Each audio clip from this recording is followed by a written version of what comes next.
Welcome to the NABS podcast. NABS is the support organisation for those working in advertising, marketing and media. I'm your host, Louise Scody. Each week I'll be chatting with someone from our industry to find out how they support themselves and those around them through challenging times as well as the day-to-day. And it's all to help you support your own mental wellness. I can't wait to start chatting. Rob Mayhew has over 20 years' experience of working at many of London's top agencies. He took his career to new heights when he finally put his experience to good use and joined TikTok in lockdown. Using his skills as a stand-up comedian, Rob found his ability to shine a light on the agency world with his funny sketches, which soon earned him over hundreds of thousands of followers on social media. Rob hates his bios, but he wants you to know that the Drum called him Adlan's favourite social media star. And I'm very happy that not only is the favourite social media star with us, but he's also wearing a fluffy jumper. So he has not disappointed in that regard. Rob, it's so great to have you with us. How are you? My absolute pleasure. The pleasure is all mine. I'm very good, thank you. I am wearing today a green sheep jumper.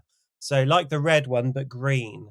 The Princess Diana jumper that we're talking about, aren't we? Yeah. Exactly. Which I have always loved. And I like the black sheep motif that it's got on there. And then everyone thinks it's BBH related, but it's not. But you know, It's just a happy coincidence. A happy coincidence, exactly. But yeah, it's a bit cool today. So I'm wearing this, but I'm very excited to be on this podcast. Yeah, we're really happy to have you along. And you used NABS back in the day, didn't you? You know what? NABS could be $1 billion business now because it almost invented a cross between Airbnb and like some sort of flat share thing. So NABS used to, I don't know if you still do it. I think the times have changed, but you used to have a great database of people who were looking for flat shares. So you didn't have to share, like when you first moved to a big city or whatever, it's terrifying who you were going to live with. And you end up living with randoms a lot of the times. And NABS would put together this amazing list where you can kind of not just live with randoms, you can live with people in the industry. So I've still got all the emails, I think, because I've still got the same Yahoo email address that I've always had. So I still have all the NABS flat share emails saved up. So one day maybe that'll be a book. But yeah, so I've known NABS, and then I'm just very familiar. You've always been part of my life as I've kind of negotiated my way through the industry. You've just always been there if needed. And I think it's, I've always been aware of what hand holding NABS can do if I need it or someone in my team needs it. It's always a good resource. Yeah, and it never stops. So if you wanted to come to us now for support, then you could absolutely do that. Good. Okay, this is good to know. Well, I thought this is what this conversation. Yeah, you can tell me all your problems now. Well, let's start with the positive. What does mental wellness look like to you? Well, mental wellness for me is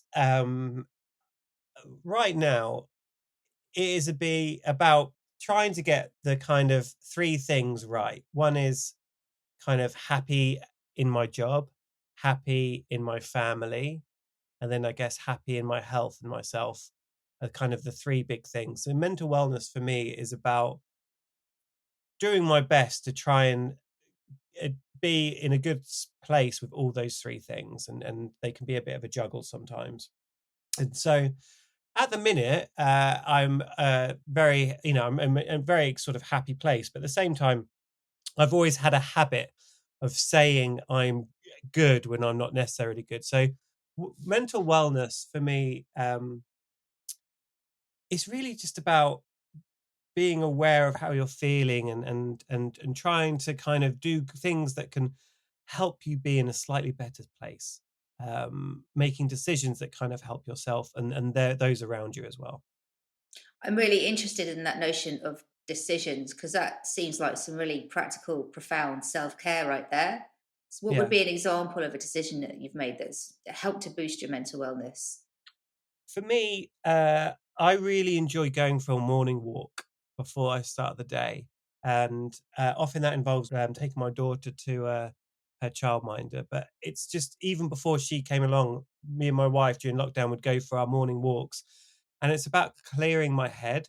I'm one of those people who I can easily go a whole day if I'm working from home, just not leaving the house. So to start the day in a way where I feel like just I've connected a bit with the outside world and I kind of feel energized. It energizes me Mm, creatively and just emotionally. And it's also a good chance for me and my wife to talk and catch up and do all those sorts of things.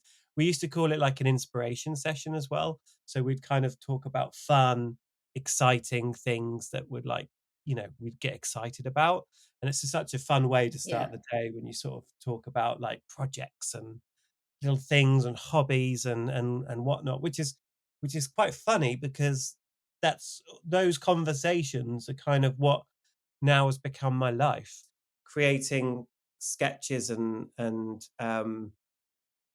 just fun pieces of content that actually now are a big part of what I do.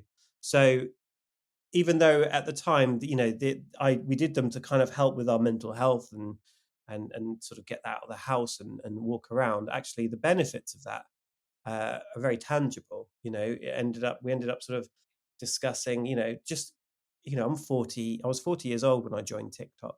Like my wife was so supportive. She was like, "You should do whatever you want to do that makes you happy." Basically, so Mm. creating little sketches for myself. Um, I was doing 8 a day at the start, so I was freelancing, so I had a bit of time. But just, having that support from my wife and just like, just but what I'm trying to say is that all came from just those conversations we'd have from walking in the mornings before the working day. So that's a little tangible thing I do. Um, and then just boundaries really. For me, um,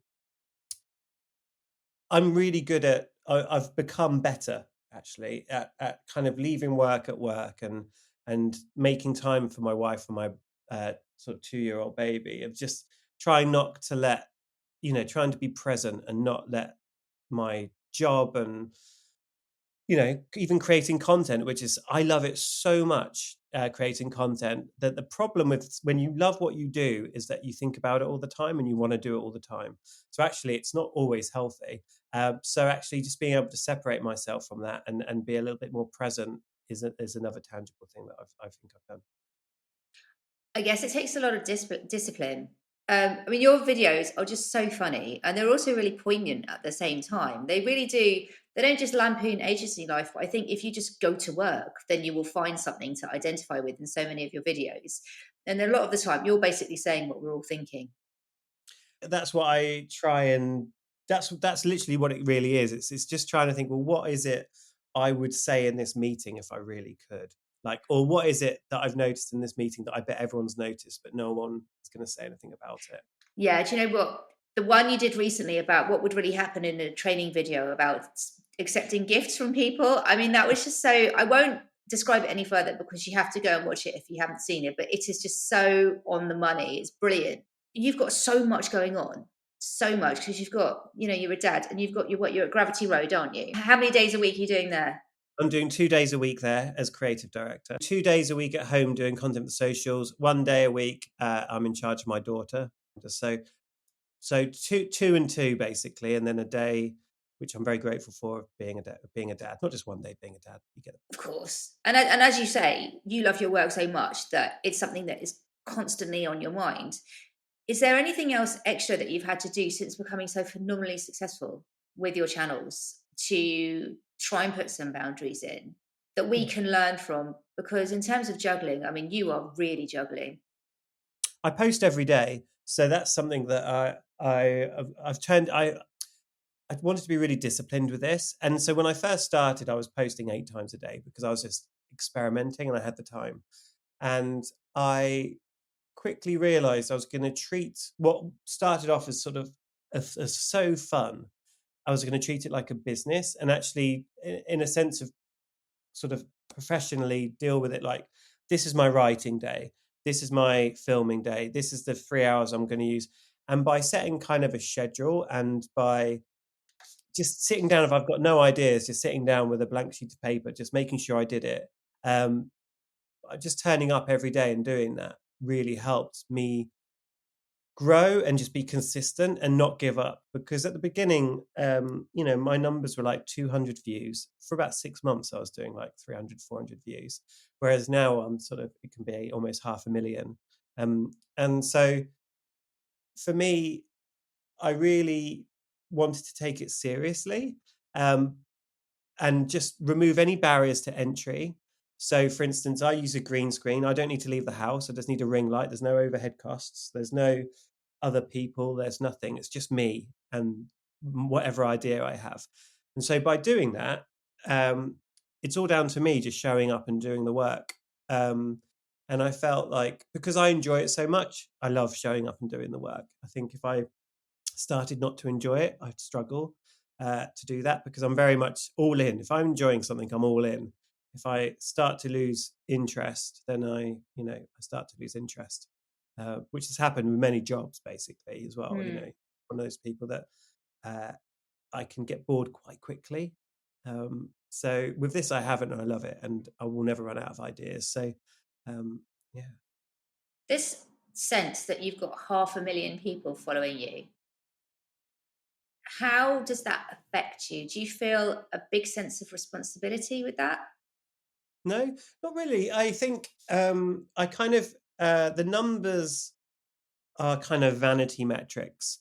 Um, what I don't feel like I think because I'm 40, okay, I've lived a pretty big life, a very exciting life in this industry, doing this and that and failing and being made redundant and all of that stuff. So I'm really enjoying the success I've got now on my own terms because it's something I'm doing for myself and it's something I enjoy doing. So what I'm just grateful for is that I get to do it and I get to do it the way I want to do it. Um, and getting money from it was always like a byproduct of it. Um, Brands wanting to work with me was never the long plan. I really joined it to I joined create started creating sketches because I wanted to during lockdown I wasn't able to do stand up anymore. So I wanted an outlet where I could sort of be creative. Um, and even though I'm a creative director now, I wasn't before as an account handler. I was head of influence uh, at an agency. So it's almost I needed an outlet to be able to be creative. I wanted to be a TikTok expert because I was kind of bored of other social media. So I wanted to become an expert of TikTok because it just seemed a lot more fun. Oh, sorry, what was the question again? Whether having such a big following feels like a responsibility. Yeah, so it doesn't. It just allows me to. It's given me the confidence to create the content what I find funny, and I can create the content that I know my content will be seen by people who work in the industry. So I don't worry too much about whether something does 20,000 views or if it does 2 million views. It doesn't really make much difference to me. It's only when if I do some work for brands, then I want it to do a lot better because that's one of the metrics I'm measured on. When I'm Mm. creating my own content, I just create stuff that makes me laugh. So having a big audience um, hasn't really changed that. I still was making this content when it was, 2,000 views and 200 views. It would still be the same stuff I'd be putting out. I'd be performing and doing. So you've been a stand-up comedian, which is a tough thing to do, and you've basically made your name by being funny. For us mere mortals, what place do you think comedy has in the working day? Do you think we should all be making an effort to have more fun and to be funny in the office or working from home, just to help us feel better? So the reason why we got into advertising, marketing, PR, whatever discipline it is, um, was because it's a fun, creative place to be. Creativity is always meant to be a fun endeavor, coming up with something that people will like. And the big uh, reason why agencies are kind of a fun place to be was because the culture and it was full of people sort of your age. In the early 20s when you first joined, it's kind of a really sort of fun, exciting environment to work in. So I don't see why that. I still think fun has a really big part to play because otherwise we'd go and work for a boring corporate job, which there are many of, and I feel like some of the demands in the agency world of pitching and the stressful parts of the job it's nice to have the fun as well that kind of counterbalances that. I'm not saying that you should make an excuse for some of those behaviors that we do, like with pitching and stuff, because some of that does need to go. But in the same time, I've always enjoyed myself working at agencies. I've always enjoyed the people that gravitate to work in the industry. At my wedding a few years ago, I looked around and I realized all these people I knew, 99% of them were people I met working in an agency. Like they became my best friends, and I almost feel like every job I always sort of pick one or two people, collect one or two people who become friends for life.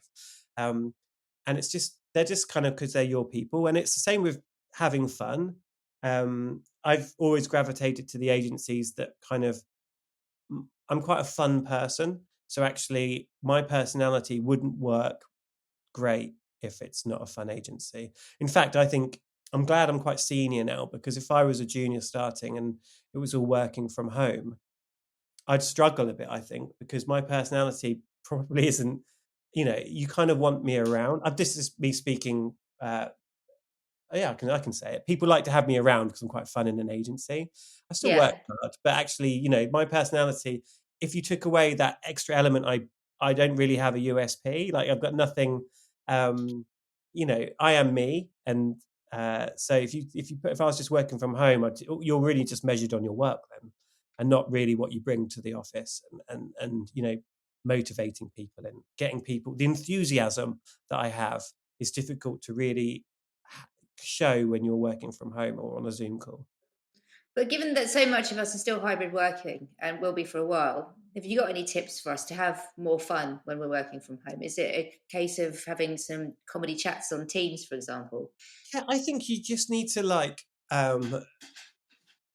you need to be free to be able to talk about your feelings and what you should be encouraged to just say what you're thinking and have a laugh, and um, not to kind of punch down on anyone, but just to it's okay to kind of enjoy yourself, and just having social get-togethers, whether they're on Zoom or in real life. Just it's so important to kind of have that team bond. The bond you have with your team is so vital, and you need to do everything you can to make sure that everyone knows everyone, and just regular get-togethers are really important, and just making the effort to go out to those functions, because someone in the studio or the head of design or whatever, you've got to know who these people are and what they do and what they like, what they don't like, who is annoying, who's not annoying. And then you can have those conversations and have fun. If you're not meeting people face to face, and you know you're just you're just at work on Zoom all day, then that's a different side of you. And I don't feel like that can be as fun as really knowing people properly, which is kind of you can bond quite strongly over, working from home, and those intense conversations you have on video calls and stuff. But there's nothing beats just being face to face occasionally, and having an alcoholic, non-alcoholic drink and just catching up and moaning about work or talking about your wins that week, and just having a laugh. I think they're really important. Yeah, I think so. It's a lot about building community. It's something that we're really passionate about at NABS, and how Yeah. community can help to lift you up and make you feel better. I want to pick up on two things that you've said, which I think are really true of the work experience. That notion of having a work best friend and collecting people as you go along, I think that's really common in the working experience. And also that notion that at work there are annoying people and non-annoying people, and that it's actually really funny to share that in a non-cruel way. Yeah. Yeah, absolutely. And I think, uh, it's great. You just meet like-minded people, and it's so nice. Some of the friendships I've got from working in agency, and it's just I feel so fortunate to have met even some of the worst agencies I've worked at, which will remain nameless. Damn it. They're almost trauma bonding. You some of these the worse the agency, the more friends I have from it. So it's almost like even though you might not have the best work experience, hopefully you can get something from it, which maybe some contacts or some friends or something. It's kind of a little bit of value there. So, is that how the Adland community lifts you up by offering this notion of like minded people to become friends with? Is there anything else that you would say? The Adland community, I find people in Adland so inspiring. Like, and even more so the last few years as I've kind of become more creative. There are just individuals, and do you know what? People love to talk about themselves. So you can reach out to people now. I never used to know this, but you can reach out to people you admire and you look up to. You can easily drop them a LinkedIn or connect with them on social media and just have a 10-minute chat with them. I do that all the time. Um, and as people do it with me as well, I just find the Adland community fascinating. The people who I really admire, I can now reach out to and talk to, and never was able to do that before. But that was only because I didn't know you could. They love to talk about themselves, these people in Atlanta. So there's so many people like Niels Leonard, Cindy Gallop, uh, and just people who I've always admired. I can now have conversations with, and it's also just I like I said, just the friendships I've made working at the agencies is it just that lifts me up. Just the bonds I've made of the different agencies. I just find that in advertising, nothing beats that. Nothing beats the people, and it's so interesting. It's so nice and inspiring when I see people who I started with 20 something years ago who are now leading network agencies in New York or running big clients like Samson. It's incredible that these people are doing these things, but they're still the same people. And everyone in the industry, whether it's a scary client or your boss, the founder, whatever, they're just people with the same stresses and annoyances as you. So that was a big learning for me as well. Just everyone's just a person, the client, whoever it is. They're just they just want to be made to look good, and that's basically the secret to success. Make people look good, and you'll do well in this job. I think there's something else that your videos show as well, that we're all united by the common experience of going to work and work just being a bit of a ridiculous place sometime with all of these codes and hiding behind words and things that you have to put up with. And actually, most of us can see through all of that and find it quite funny. So we're able to unite by laughing at our experience, aren't we? Absolutely, and you know what? The times when I post a sketch and I get someone writing, "This is me," and on LinkedIn especially with the comments, if you just read the comments, that clearly everyone's gone through these things. And I might do a sketch about something I think, "Oh, no one's going to know what I'm talking about with this one," and I'm always just surprised by actually no, there's 30, 40 comments about like, "Oh my god, this exactly happened to me this week." So you're never alone. Everyone's going through this, and I think that the good and the bad. Like all my content is a love letter to the industry, even though it's like I'm, holding a mirror up and poking fun a bit. It's only because the poking the fun is probably the funniest element of it. But at the same time, it's an industry that does have its issues. There are many kind of big topics to cover. Yeah. Yeah. And I try and do a couple of them whereas I feel like I can share a bit of a voice on those things. But most of the time, I just want to make people laugh and smile and just be a bit of a voice for people in the industry who have to go through pitches, have to go to meetings hungover or whatever it is. Or have to, as one of your recent videos showed, order late night pizza for everybody who's working in the office and to put up with all the ridiculous around that as well. That's a very funny video. Again, watch that if you haven't. So, given that you are here giving a voice to our collective experience and being a light for so many people, what's one lesson that you've learned through all of this about how to support yourself? For me, the one lesson is to make sure you take care of yourself. So basically,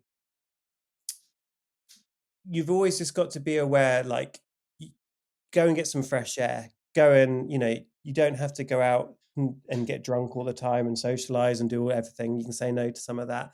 Like, just take care of yourself, because I found the better I took care of myself, the better success I would have at work, in my life, and all of that stuff. So for me, just, it's okay to kind of take stock and take a step back and just, think I need some help or whatever it is, just to be able to turn to your colleagues, your friends, or whatever, and just, take a deep breath, go for a walk, and just understand when life's getting a bit too much for you as well. Like, just try and learn how to read yourself.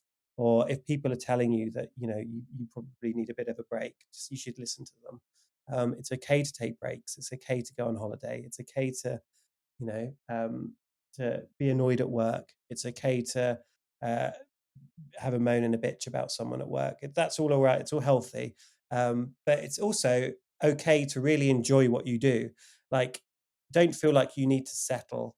This is another little extra thing. So never feel like you need to settle. If you're not happy in your job, you're not happy with your boss, you're not happy with whatever, it's not being entitled. You're all deserve to kind of enjoy what you do. Life is too short to spend it in a job in this industry. There's so many amazing agencies out there, so many amazing brands you can work for. So don't settle for anything less than what you think you deserve. And at the same time, just learn and be enthusiastic and inquisitive and curious. Like, those things can go along a lot further than just having, a talent for working hard. I think just being curious is really important.